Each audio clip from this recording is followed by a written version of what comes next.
We are indeed honored to have 6 ministers from 6 different countries.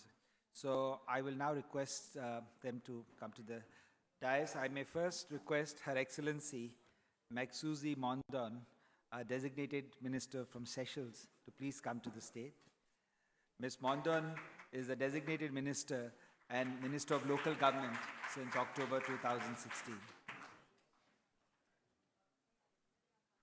May I also request His Excellency Mr. Nandcoomar Bodha, Minister of Foreign Affairs, Regional Integration and International Trade, Mauritius. Mr. Bodha is also a Minister of Public Infrastructure and Land Transport. He has held many ministerial positions since 2000 and is a lawyer by profession. Welcome, sir.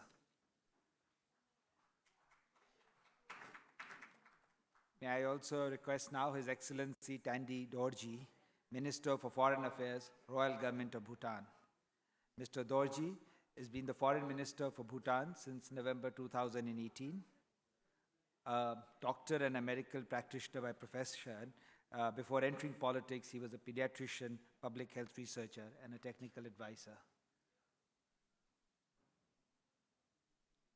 I now request His Excellency Pradeep Kumar Gyawali, Minister for Foreign Affairs, Nepal. Mr. Gyawali has been the Foreign Minister since March 16, 2018. He has earlier served as Minister for Culture, Tourism and Civil Aviation. He is also the Secretary of the Central Committee of the Communist Party for Nepal. May I also request His Excellency Ahmad Ali Al-Sayegh, Minister for Economic Cooperation in the Ministry of Foreign Affairs, United Arab Emirates. He is also the Executive Chairman of Abu Dhabi Global Market. Over the past 36 years, the Minister has served in key roles of support for Abu Dhabi government strategy to drive the nation's economic diversification plan. And finally, I request His Excellency Mr. Martin, Minister of Agriculture and Fisheries, Timor-Leste. Mr. Martin is a Minister for Agriculture and has also been sworn in June 2018. Prior to his position, he was an entrepreneur who has dabbled in many businesses like oil, gas, and agriculture. As we wait for the 2 ministers, I think they're somewhere here. I saw them, but my colleagues bring them to the dais. I think we will get started. So may I now request Her Excellency Ms. Mondon to please come to the stage and give us her comments. Thank you.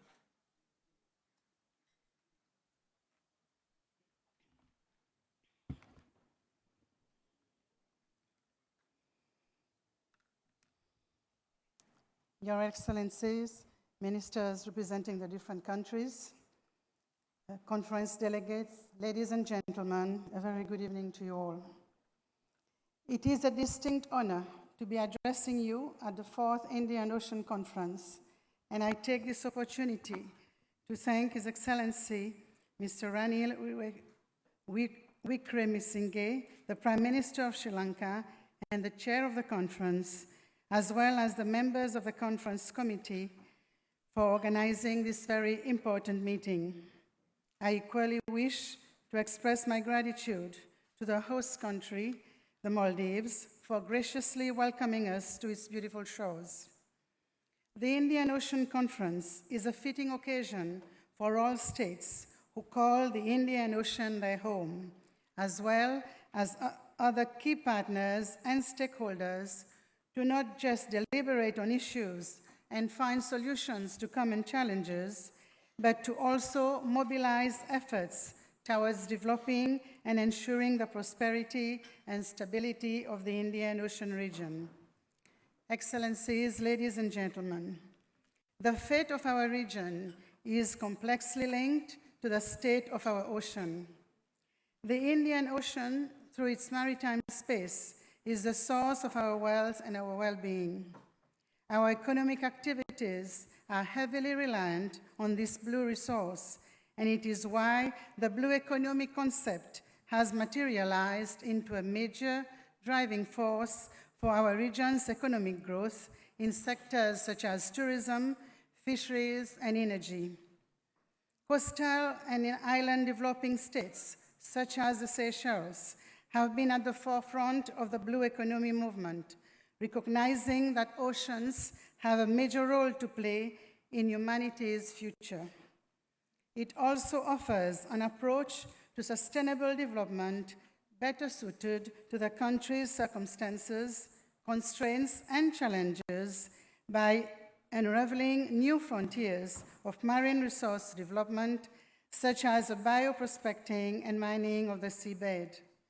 Consequently, a prosperous Indian Ocean region is reliant on peace and stability, as they are essential catalysts for sustainable development. The safety and security of our waters is therefore a priority for all governments. Whilst our ocean offers numerous opportunities, it can equally be host to significant problems for our countries. Illicit maritime activities such as piracy, drug trafficking, human trafficking, and illegal, unreported, and unregulated fishing are endangering the stability and safety of our region.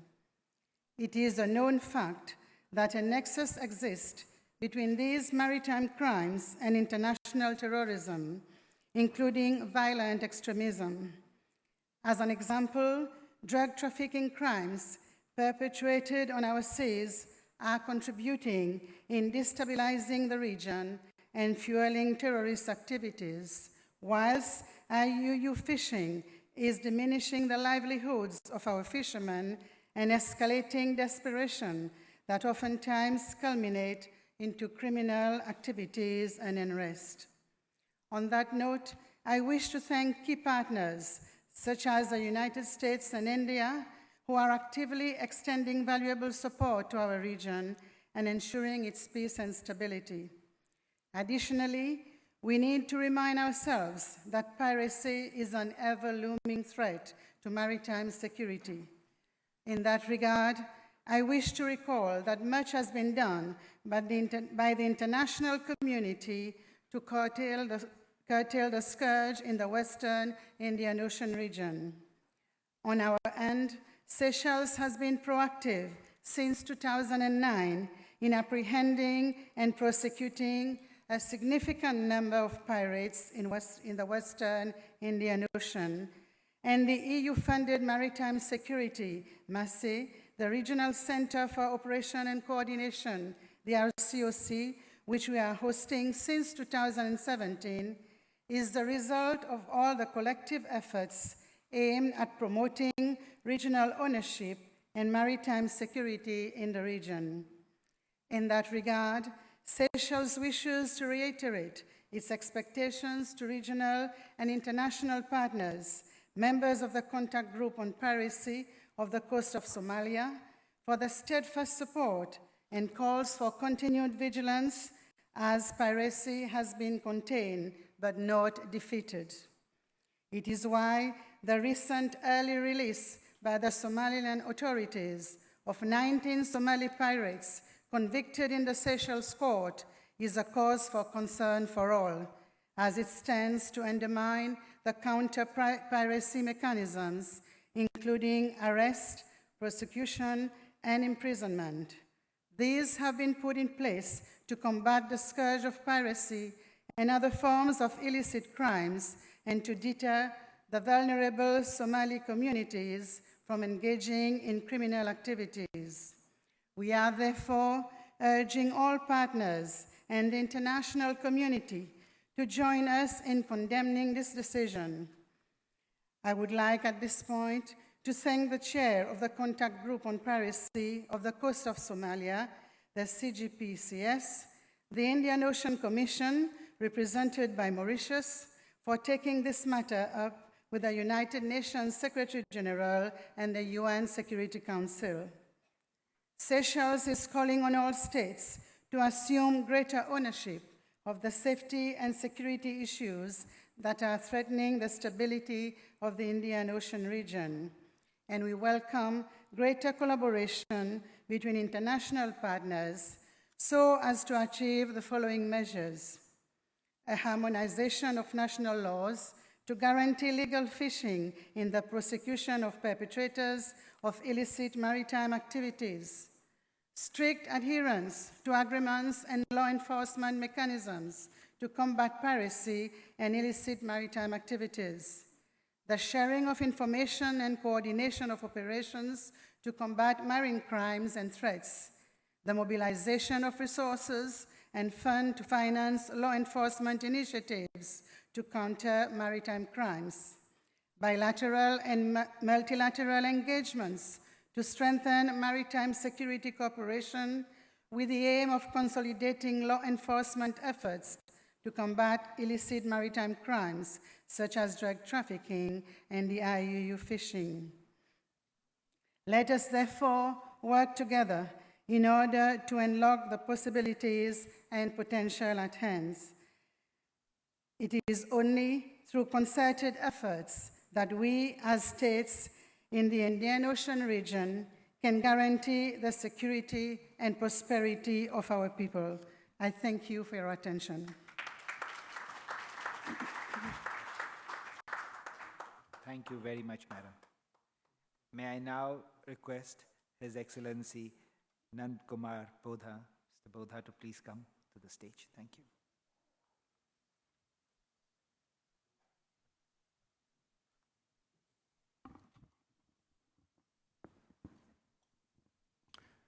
Excellencies, my colleague ministers, Excellencies from regional and international organizations, representatives from the diplomatic corps, distinguished guests, ladies and gentlemen. I'm very new to this forum, which has been here for now 4 years. And I would like to commend those who have organized this forum, the foundation, and all those leaders and stakeholders who have made it happen over the years. And I would like to address my regards and our sadness to Srimati Sushma Swaraj of India, who was so vocal in making this foundation and this conference a success over the years. I would like to thank my honorable colleague from the Seychelles for addressing one of the key issues. Tomorrow in New York, the permanent representative of Mauritius, on behalf of the contact group to fight piracy off the coast of Somalia, is meeting the Secretary General, Mr. Guterres, to address what my colleague raised as one of the major concerns of piracy off the coast of Somalia. Tomorrow, the representative of Mauritius, which is the chair of the contact group to fight piracy off the coast of Somalia, is meeting the Secretary General because the Seychelles have done their bit, which was to arrest, prosecute, sentence, and imprison the pirates who were caught. But some were sentenced to beyond 30, 40 years. But recently, Somaliland decided to free some of the pirates, 19 of them, before their term, that is about 8, 9 years, whilst they had been imprisoned for more than 30.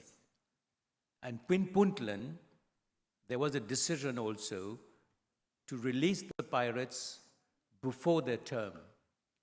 And this sends a very strong signal that the fight against piracy is still a major concern. And the pre-release of pirates before their term sends a very wrong signal. So that's why Mauritius, as the chair of the contact group to fight piracy off the coast of Somalia, tomorrow will put up a case with the Secretary General of the United Nations to address this key issue so that this is a major concern at the Security Council. Ladies and gentlemen, as we have seen through all the speeches which have been given here, that the Indian Ocean has witnessed mounting threats. Geopolitically today, it has become a very important area because of the trade in petroleum products, because of the maritime exchanges between the Middle East and Asia, between Africa and Asia. Now, the ocean today has become an area where all the threats are there. And the conference is here, in fact, to address some of the daunting challenges. We know piracy, armed robbery, drug trafficking, smuggling of arms, human trafficking, illegal fishing, and potential maritime terrorism against port infrastructure. Ladies and gentlemen, in Mauritius, recently, for the last year, we have seized hundreds of kilos of heroin. And the drug problem in the Indian Ocean, in the southwest of the Indian Ocean, is also becoming a scourge. So when we see the daunting challenges, this can only be addressed when we fight all that is illegal together. And the foundation today has done, the conference today is bringing us all together. Big nations, small island developing states, which are so vulnerable, like the Maldives, like the Seychelles, and like Mauritius, bringing us together with countries of Asia, India, Sri Lanka, to address those scourges. I would like also, on behalf of the countries of the Southwest Indian Ocean, address the issue of extending to the coastline states of Africa, Kenya, Mozambique, Tanzania, extending to them this partnership so that next time at the conference we can have representatives of these Indian Ocean states which share in common some of the threats and most of the challenges. Mauritius has been the chair of the contact group to fight piracy off the coast of Somalia for 2 years now. And Kenya is taking over in January. And we all agree today that if you have the threat of piracy in the region of the Gulf of Aden, if you have the Detroit of Hormuz, the threat to the transportation of oil, petroleum products is going to be there, and it will be a major concern for strong, big economies like India, China, Korea, and Japan. So I would like to reiterate the call of my colleague from the Seychelles to help us at the contact group to fight this issue of piracy. Otherwise, there will be no security in the northern part of the Indian Ocean for the trade and for maritime exchanges. Ladies and gentlemen, Mauritius is supporting the political dialogue with the neighboring countries, as I said, and we have the Indian Ocean Commission, which is the regional body linking all the islands of the Southwest Indian Ocean, which has become the permanent structure around which this fight against piracy is being now organized. We organized a maritime security conference in 2017. In 2018, and now we are going to organize, in fact, in 2018 and 2019, and we are going to organize a third maritime security conference next year, and we would like to invite the foundation and all the member states here to participate in that summit in 2020.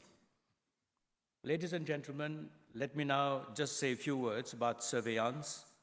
Mauritius has 2.7 million kilometers of sea. And a small island like Mauritius will never be able to have the means to have proper surveillance of that area. So this can also only happen if we are together and we can help each other to be able to monitor what is happening in the region. Ladies and gentlemen, as it comes to climate change, a lot has been said, a lot is being said, but what is most important is what action is being taken. And the most internationally agreed way forward is the Paris Agreement on climate change. So can we have a common front on how we can contribute to achieve the set objectives as regards to climate change, the Samoa pathway and the Paris Agreement on climate change, so that we can really act and bring results, the more so as the threats to the small island developing states is really there, as we know for the Maldives, for the Seychelles, and for Mauritius. As regards to marine pollution, until recently we have been looking at the sea as an area so vast that it took a long time for us to realize that we can also pollute it to the extent that we put the existing ecosystem at stake. The ecosystems of the Western Indian Ocean area, where we are, is recognized as one of the 30th hotspots of global biodiversity. And with respect to marine pollution, we would like to address the following issues: fighting pollution from the maritime sector.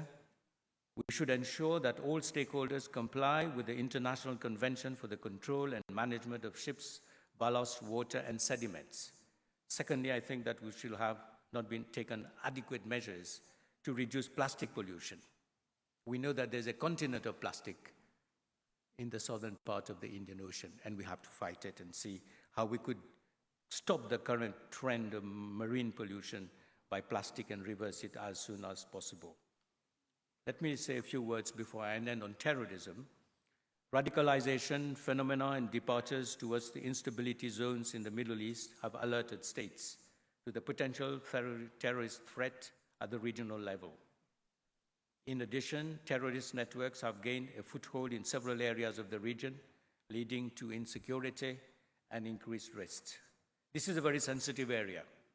However, we believe that a regional maritime security strategy to counter terrorism can be done along the following planks. First, a regional mechanism for consultation and exchange of information, intelligence. Second, terrorism-related financial and commercial flows should be contained. Third, fight against terrorist propaganda and violent extremism on the internet. Fourth, assessing the level of the terrorist risk in the region and degree of state preparedness to facilitate a concerted regional approach. And fifth, to enhance capacity building of member states in their oversight of security threats, including sharing of expertise and best practices. Today, ladies and gentlemen, we have pillars of cooperation. We have the India-Africa dialogue. We have the China-Africa dialogue. We just had the Japan-Africa TICAD meeting in Tokyo. And all have the same challenge, is to bridge Asia and Africa through cooperation, understanding, exchange of information. And we know that Africa is the next continent of opportunities for investment, for trade, for infrastructure. So the shores of the Indian Ocean, and the shores of the Indian Ocean are going to become geopolitically a challenge, but at the same time an opportunity. So this conference could also help to bridge Asia and Africa. And I would like next time that they would request the conference, the foundation, to see to it that the member states of Africa are also present so that we can build a bridge of cooperation and understanding and prosperity between Asia and Africa. Thank you for your attention. Thank you, Your Excellency. We note your suggestions. May I now request His Excellency Tandi Dorji, Minister for Foreign Affairs, Royal Government of Bhutan, to take the podium, please.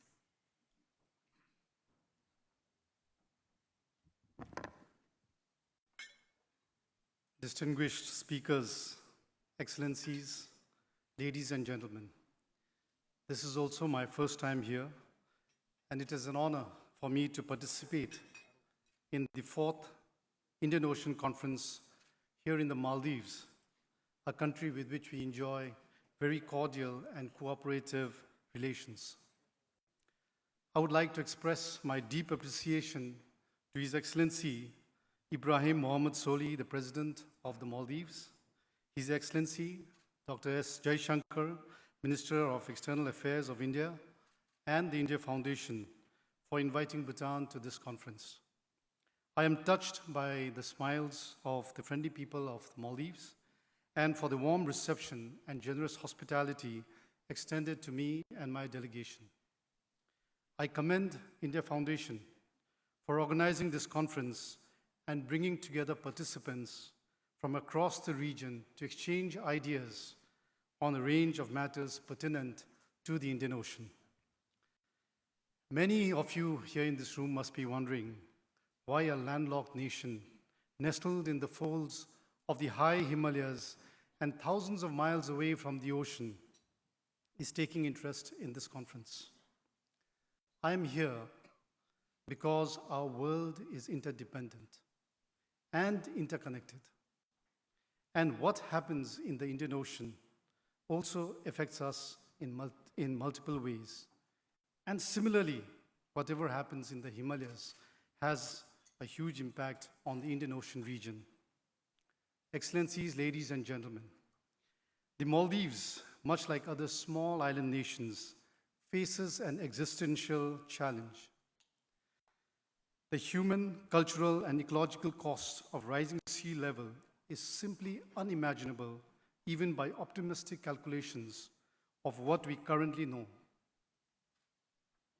The world stands to lose more than just some low-lying islands. High in the Himalayas, Bhutan faces as much risk from climate change and global warming as do low-lying nations. The melting glaciers in the Himalayas pose immediate threats and long-term civilizational challenges. The dangers of glacial lake outburst floods from melting glaciers will bring ruins to entire river basins. Our human settlements and our national livelihoods would vanish. With glaciers melting at an unprecedented rate, the prospects of tsunamis from the sky are frighteningly real. Much like other complex global phenomena, the consequences of mountain tsunamis will not be localized. Hundreds of millions of people downstream will bear the catastrophic brunt. Rivers like the Brahmaputra that have sustained human life and occupied human imaginations since time immemorial, giving rise to unique cultures, may turn into something very different. Further downstream in the oceans of the world, the melting ice from the third pole will raise sea levels. The scale of the destructive forces that will be unleashed by such catastrophes are simply unimaginable. What the dying corals in the reefs of the Maldives, the browning of the pine trees in Bhutan's mountains, melting glaciers, or the rising sea level highlight more than anything is the extent to which we are all interconnected. For those of us who have observed for decades the dangers of global warming unfold, we have been convinced from early on that we can only address it collectively. The efforts to take on such challenges by individual communities and countries can bring about only so much impact. Excellencies, ladies and gentlemen, Bhutan is proud to be a carbon-neutral country. Our natural forest cover stands at more than 70% of our total land area. Our constitution mandates a minimum of 60% of Bhutan's land to be under forest cover for all times to come. We have invested heavily in the generation of green runoff the river hydropower projects. Our conservation efforts at the expense of development have ensured that we remain one of the top 10 biodiversity hotspots in the world. But against a phenomenon like global warming, the impact of Bhutan's concerted efforts for the last many decades adds up to little. The same is true for the efforts made by small island states to control global warming. Individually, our efforts will not amount to much more than a few drops in the ocean of collective efforts required to face this challenge. Similarly, given the highly interconnected nature of our world, other challenges facing the Indian Ocean will affect even far-flung countries like Bhutan one way or the other. Maritime security in the Indian Ocean is highly important to countries in the Indian Ocean and beyond. As one of the key lifelines for trade, growth, and prosperity of our region and beyond, the security of the Indian Ocean is important to the entire world. Even here, only collective efforts can bring about the desired impact. Collectively, if we are able to keep these waters safe and secure, the economic benefits of the blue economy will also benefit the landlocked countries like Bhutan, as maritime resources hold huge potential for the development of our region and can play a critical role for poverty alleviation and sustainable development. Not only that, the Indian Ocean also is one of the main sources of the monsoon rains so critical for the agriculture in the southern Himalayas. In conclusion, may I say that the Indian Ocean Conference provides a much-needed forum for open dialogue on common issues confronting the Indian Ocean. It is only by coming together that we will have any hope of addressing our common challenges. I am confident that the conference will continue to gain momentum in the coming years and deepen our understanding of the economic and strategic importance of the Indian Ocean. I look forward to participating in the conference this evening and tomorrow, and in taking back valuable lessons from this gathering of creative minds. I wish the conference great success. Thank you, and Tashdil. Thank you, Your Excellency. May I now request His Excellency, Mr. Pradeep Kumar Gyawali, Minister for Foreign Affairs, Nepal, to please come to the podium and enlighten the audience with his comments.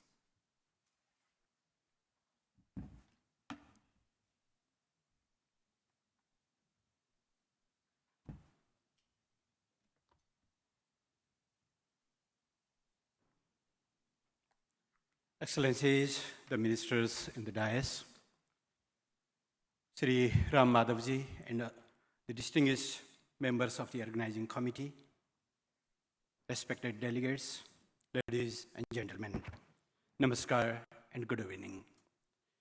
I have the great honor and privilege to address this fourth Indian Ocean Conference being held in this beautiful, friendly country, the Maldives.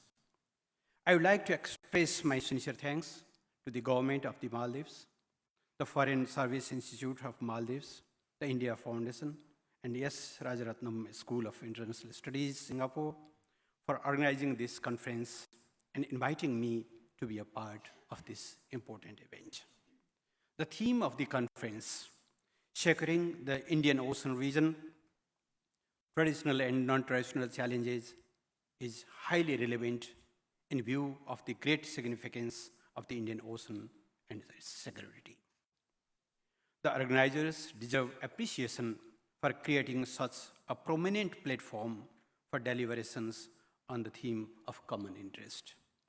I am here today bringing the best wishes of the people of the land of Sagarmatha, the Mount Everest, the highest place of the earth, to the people of the deep Sagar, the Indian Ocean. Excellencies, ladies and gentlemen, we all are aware of the glory and magnificence of the Indian Ocean. This ocean is the source of nourishment to a greater number of human beings, animals, and plants. It is also a bedrock for the development of great civilizations, cultures, and dynamic commercial and economic activities. The vast ocean sprawling from Australia in the east to the Arabian Gulf to South Africa is replete with precious resources of one sort or other. It is an important passage for international trade, as a large portion of such trade from the Pacific to the Atlantic and in between them passes through this region. It is the route for trade of more than half of the world's seaborne oil, accommodating 23 of the world's top 100 container ports, facilitating 1/3 of the global trade. Likewise, 36 littorals and 14 adjacent interland straits are related to the Indian Ocean, making more than 35% of the world population dependent on it. Thus, there is an inextricable linkages of these countries with this ocean. A large portion of the resources of the Indian Ocean region is yet to be explored. It is said that more than 60% of the world's oil reserves and more than 27% of natural gas reserves find home in it.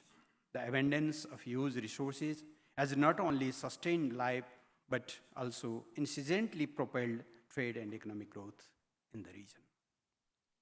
Despite being a landlocked country, the major share of Nepal's export and import trade is directly or indirectly dependent on transit through the Indian Ocean. Distinguished delegates, with the opportunities come the challenges. The Indian Ocean and the surrounding region face a host of non-traditional security threats, which include piracy, marine terrorism, climate change, illicit trafficking of drugs and weapons, human trafficking, natural disasters like tsunami, illegal migration, and interruption in freedom of navigation. Many of these challenges have severely affected the countries associated with the ocean. The island nations are facing existential threats due to climate change and a consequent rise of the sea level. Unseasonal heavy rainfalls resulting into floods and landslides have been hitting Nepal and other countries every year, taking a heavy toll of precious lives and property caused by the phenomena of global warming. Similarly, threats of human trafficking, drugs and weapons smuggling, and illegal migration have continued, posing grave security threats. In this context, it is appropriate to pursue collective actions from the countries directly or indirectly linked to the ocean in order to addressing these challenges.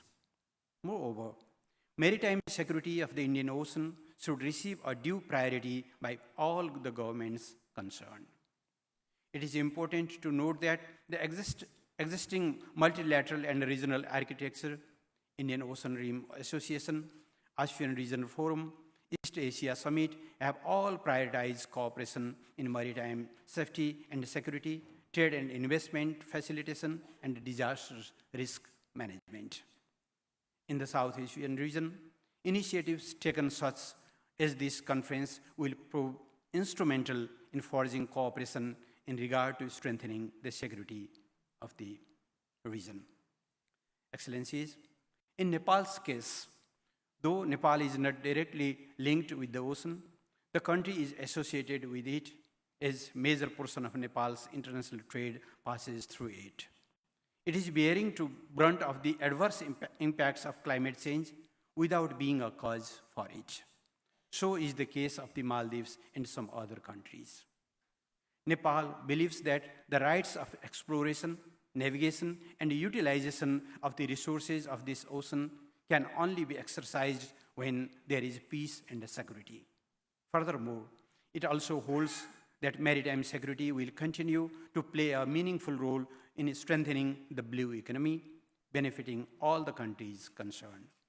Nepal is in favor of peace, prosperity, and avoidance of international laws in relations to the use of IC. We support the architecture based on partnership, collaboration, and inclusiveness in this regard. I am confident that such arrangements would ensure the exploration, navigation, and utilization of the marine resources, sharing the benefits and the use of IC to all states, including landlocked countries. In this context, I am happy to inform this August gathering that the government of Nepal has been working towards implementing the vision of connecting Nepal's mountains with the Indian Ocean with seamless connectivity of roads, railways, and waterways. Nepal is also in the process of bringing into operation its own commercial ships in international waters, hoisting Nepal's flag in the near future. We believe it will involve us directly to the Indian Ocean with much more focus on international trade and transit. There is one more dimension, the ecological interdependence between Himalayas and the Indian Ocean. In the context of climate change, the melting of glaciers results in the rise of sea level, which endangers the survival of the low-lying island states. So, preserving the ecological balance in the Himalayas by addressing the adverse effects of climate change is in our common interest. The Himalayas have not only ecological values, they have been the source of civilization and a repository of traditional and indigenous knowledge.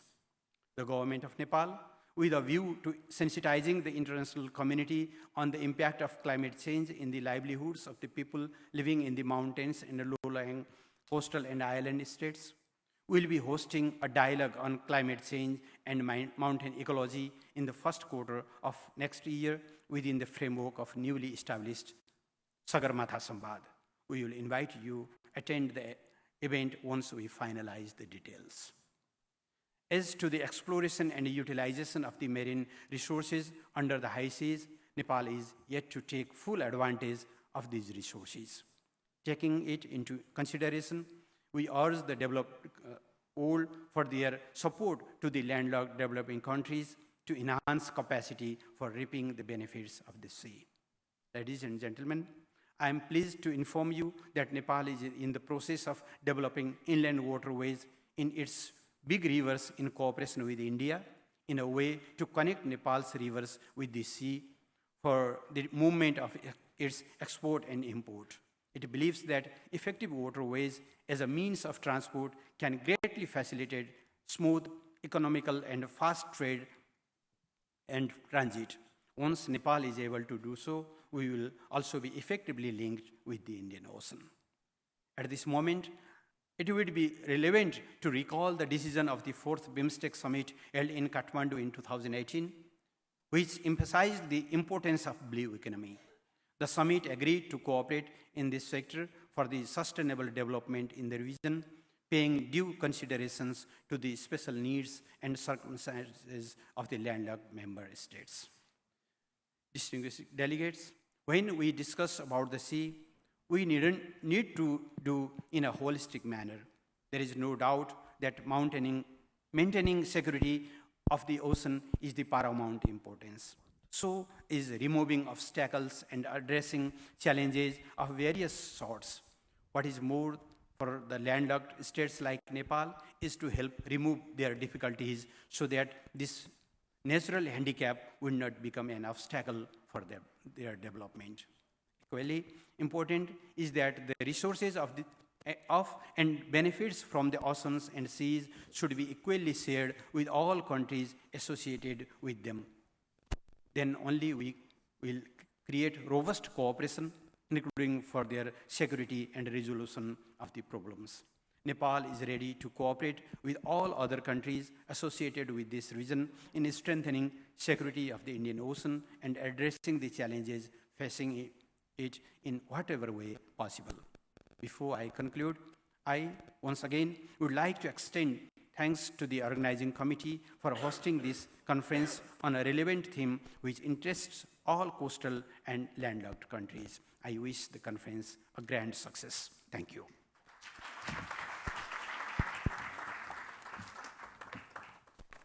Thank you, Your Excellency. May I now request His Excellency Ahmad Ali Al-Sayegh, Minister of State, United Arab Emirates, to come to the podium, please.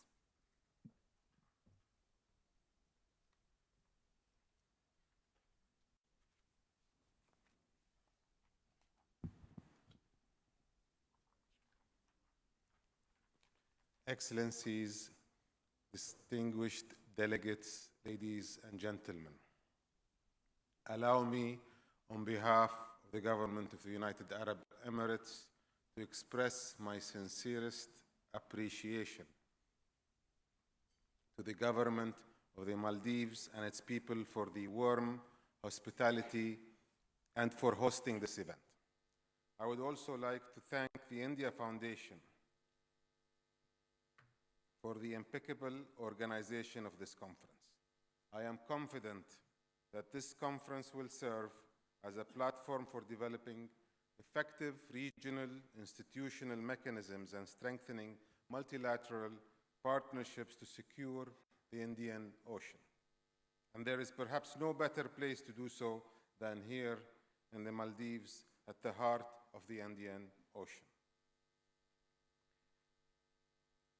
As the third largest body of water in the world, containing vital maritime routes to some of Asia's largest economies, the Indian Ocean's vitality is a major transit area for international trade is undeniable. Some 80% of the world's maritime oil trade flows through 3 narrow passages of waters in the Indian Ocean. The UAE has developed as a free trade hub for transshipment between Asia, Africa, and Europe, and as a gateway to the Middle East. The Indian Ocean is imperative to ensure the continued sustainability of the UAE's trade hub and plays a vital role in my country's economic diversification efforts. It is therefore crucial that the Indian Ocean remains a truly global ocean of free trade, navigation, and cooperation. Nevertheless, the Indian Ocean is more than just a conduit for commerce. It is a symbol of humanity, a grand network of cross-ocean communal ties populated by great peoples, and we must revive the sense of its own identity, using our distinctive histories and diverse cultures to strengthen the building blocks in place to safeguard the Indian Ocean. Excellencies, distinguished delegates, ladies and gentlemen, climate change has detrimental effects on all our economies and all segments of our societies. Increasing scientific evidence affirms the urgent need for ramping up global climate action. The UAE makes substantive contributions by hosting a number of high-level global dialogues and platforms to catalyze climate action and promote global cooperation, such as the annual Abu Dhabi Sustainability Week and the World Government Summit, and most recently the World Ocean Summit in March 2019 in Abu Dhabi. Indeed, Abu Dhabi is the headquarters of IRENA, the UN Renewable Agency. And through our efforts over the past years, IRENA has been able to establish itself as a focal point for changing the energy mix that we are used to develop ourselves and our economies. Furthermore, the UAE has put in place legislations to protect marine biodiversity, and we are now focusing on nurturing innovation to ensure sustainability and boost the blue economy. We are determined to increase efforts to conserve marine life, including combating illegal fishing, the rise in sea levels, and the rising temperature of oceans and seas. In this regard, the UAE is actively taking steps in combating the effects of climate change through seeking means to enhance its technical capabilities and financing mechanisms available to the country. For example, the Green Climate Fund, Global Environmental Facility, and Adaptation Fund. Excellencies, distinguished delegates, ladies and gentlemen, despite the effectiveness of international efforts in defeating piracy in the Western Indian Ocean. A number of maritime security risks and crimes persist, from human, weapons, and drug trafficking, in addition to the spread of extremist ideologies. As a major international trade hub, the UAE in particular depends on free and secure shipping lanes. As a result, the UAE is committed to dealing with maritime threats in close cooperation with international partners in order to assure peace, stability, and prosperity in the region. Over the years, the UAE has undertaken a multidisciplinary approach to countering piracy, with several initiatives to increase the capacity of regional partners by enhancing their maritime capabilities in order to address threats. Furthermore, the UAE cooperates closely with its partners, in particular, to build local capacity, tackle root causes of maritime piracy, and prosecute offenders. The UAE Navy is committed to participating in combined maritime forces exercises, a multinational naval partnership that focuses on defeating terrorism, preventing piracy, encouraging regional cooperation, and promoting a safe maritime environment. Above all, though, all security threats is rooted in poverty and in lack of growth in the economies of our region. And the UAE, as you all know, is committed to supporting growth, to supporting development, and in that respect, through its many development agencies, has contributed and continues to contribute to this field. We can have military solutions, we can have more coordination, but especially in the areas of terrorism and piracy, we believe development and economic cooperation will help us defeat it once and for all. In light of significant security threats in the Arabian Gulf, as well as the need to maintain open access to the Indian Ocean, the UAE government has invested significant funds into establishing oil transport, bunkering, and shipping infrastructure in Fujairah. Today, Fujairah port is the world's second largest port in the supply of fuel to vessels, and the third largest in the world for storing oil and its derivatives. Due to these investments, the presence of world-class facilities, and its geostrategic location, Fujairah has become a crucial and strategically vital center for regional logistics, food supply, and energy and transport. And I cannot but emphasize this point.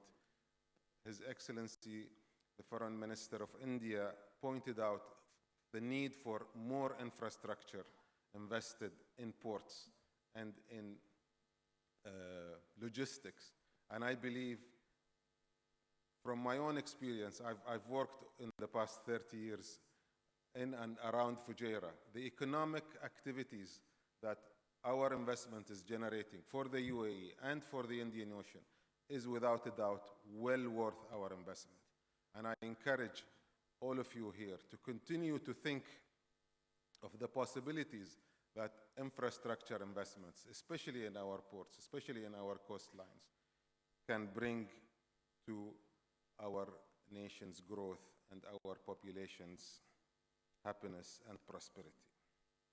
Excellencies, distinguished delegates, ladies and gentlemen, the UAE aims to maintain and continue with these efforts during our upcoming chairmanship of the Indian Ocean Rim Association, IORA, in November 2019. No doubtly, most of you have received our invitations, and we are looking forward to hosting you. The UAE will focus on vital issues, including maritime safety and security, trade and investment facilitation, tourism and cultural exchange, blue economy, and of course, the economic empowerment of women. And I truly hope that throughout our chairmanship period, we will be able to turn some of your ideas on all these areas of cooperation into real projects that build real bridges between our countries. Excellencies, distinguished delegates, ladies and gentlemen, despite these efforts, the UAE cannot do this alone. Together, we must continue exploring new data and boosting scientific research efforts to learn about our oceans and marine life. Information sharing and joint practices to counter terrorism and piracy are essential. We must put forward joint initiatives, as I said earlier. Let us continue building bridges and engaging in global dialogue, and let us not forget that it is our mission to ensure that every drop of water is preserved to tell stories to generations to come. We look forward to the deliberations of this high-level conference. Thank you very much for listening. Thank you, Your Excellency. May I now request our final speaker, His Excellency, Mr. Martins, Minister for Agriculture and Fisheries, Timor-Leste, to please take the podium. Thank you.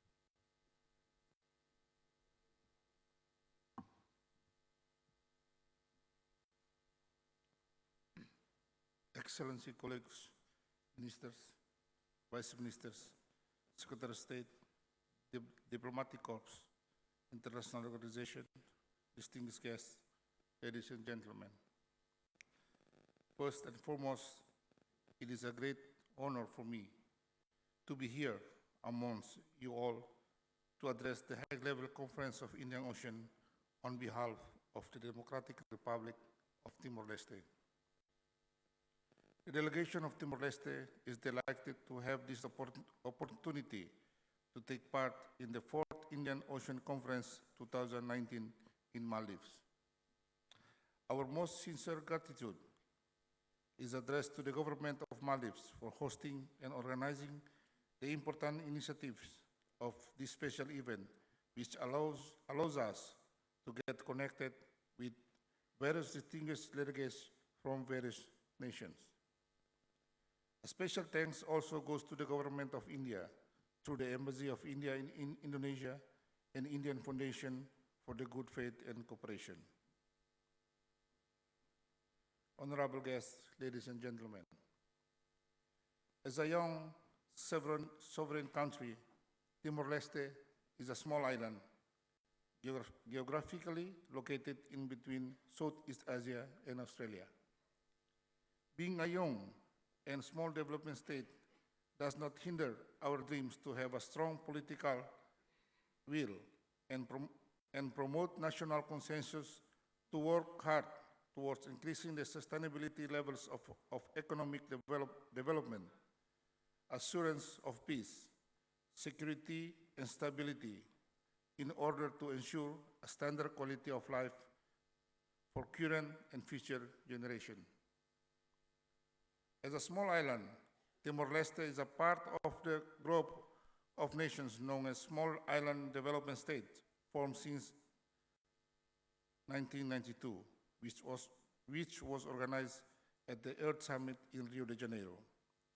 Furthermore, Timor-Leste is also part of the Coral Triangle Initiatives, a multilateral partnership which formed in 2007 by 6 nations such as Indonesia, Papua New Guinea, Malaysia, the Philippines, Solomon Islands, and Timor-Leste itself. Engaging partners across all levels, from individual to national government, national and global, will be the only mechanism to ensure joint cooperation and responsibility, as well as to ensure sovereign state in accordance to the United Nations Convention on the Law of the Sea. Therefore, With respect to the Fourth Indian Ocean Conference that brings us all today in Maldives, one of the most beautiful international tourism spots in the world, Timor-Leste is fully committed to engaging the sustainability of blue economy principle in our country in accordance with the common international legal framework and SDG 14, Life Below Water. Honorable guests, ladies and gentlemen, as one of the small nations in the Southeast Asia region, Timor-Leste is seeking all your support to be in a partnership with the member of Indian Ocean Commission to address some of the related ocean challenges, such as addressing the illegal, unreported, and unregulated fishing, and developing sea-related tourism for better future of international tourist destination. By heading towards future ocean development, we indeed value our commitment to be able to uphold the principle of sustainable development goals, of which Timor-Leste is bound responsibility to support and stand ready for the following 7 voluntary commitments. First, implement a national pollution awareness campaign under our zero plastic policy to address the issue of plastics with particular attention to our oceans.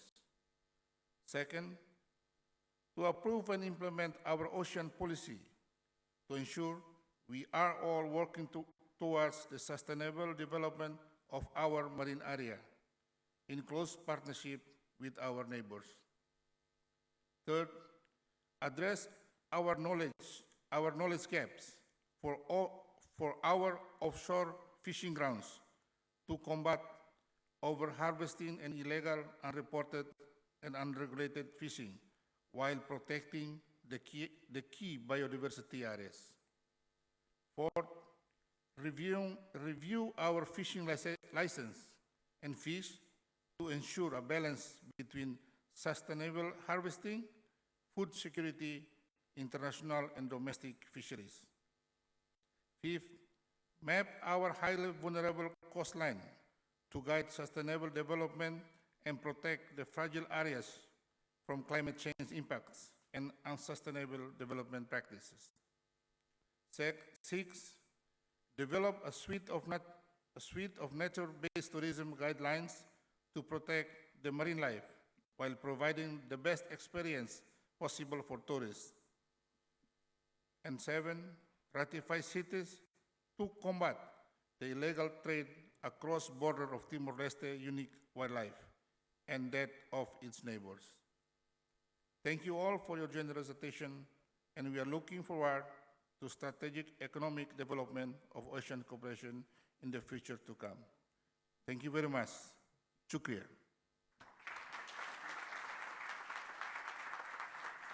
Thank you very much, sir. Though we had not anticipated, but we are slightly doing better than we had thought. So we will be in a position to take a few questions from the audience. Please keep your questions short.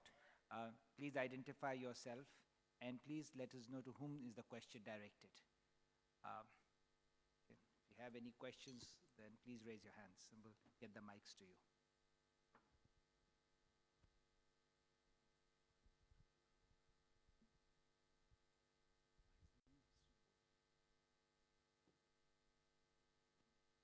Hi, I'm Prabin here. Hello, I'm Prabin here. I'm from. Okay, sorry. We can hear you. Yes, I'm please. Prabin Patro here. I'm from Continental Coffee, India. My question is for Mr. Bodha. My question is very simple. I'll not take it too long. Instant coffee that you manufacture, not only coffee, any food product you manufacture in India, Africa and India are having now very good relationship. Where do you think Mauritius, I've been reading a lot about Mauritius because I studied from England and I had a friend from London School of Economics.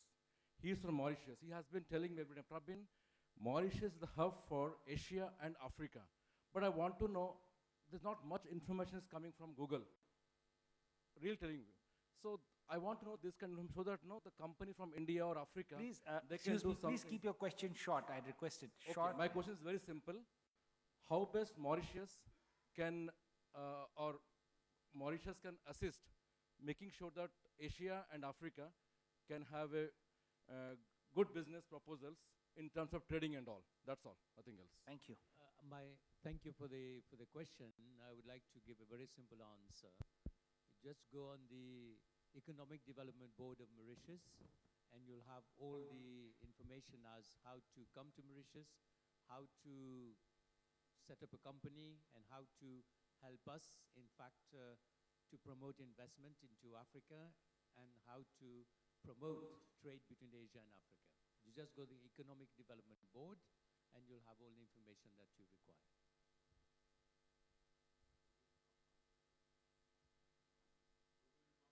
Thank you.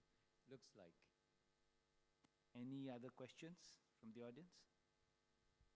If you have no further questions, then, as is a tradition in all India Foundation events, we will have a small felicitation ceremony for the speakers. I would request some of my colleagues and some of the people in the audience who have been great supporters of us to please come on the stage and felicitate the speakers. I will speak out the names, and I'd request them to please make their way to the stage. May I first request Professor Sunaina Singh from India Foundation to come and please facilitate Her Excellency Ms. Macsuzy Mondon.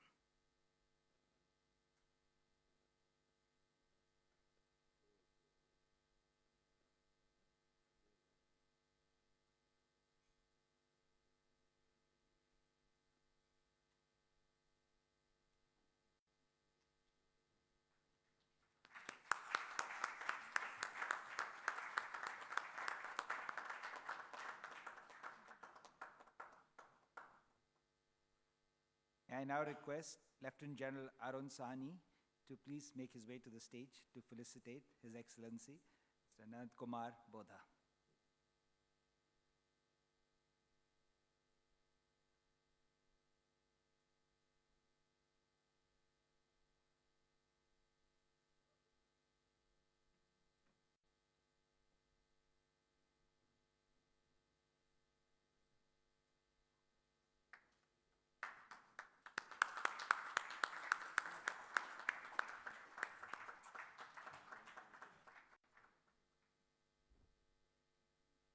May I request Shri Subba Rao to please come to the stage to felicitate His Excellency Mr. Tandi Dorji.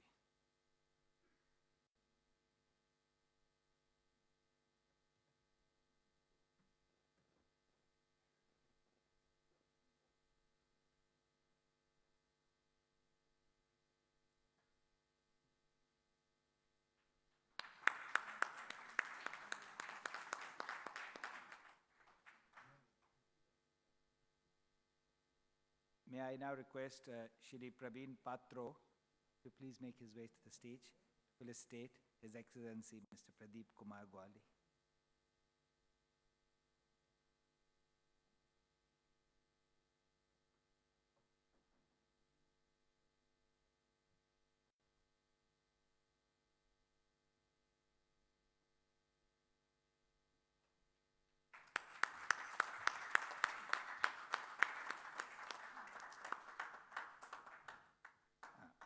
Shri Atul Tamurnikar to please come to the stage to felicitate His Excellency Mr. Ahmad Ali Al-Sayegh.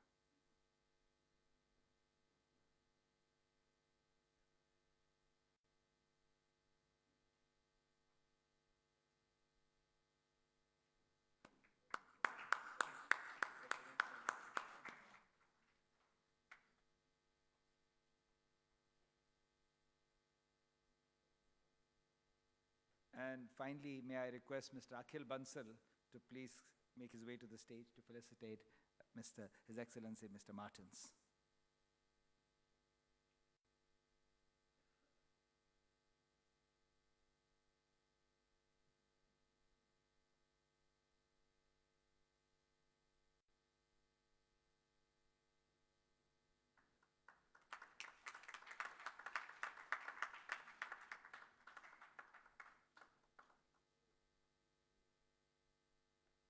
Thank you, everybody. Ladies and gentlemen, we will now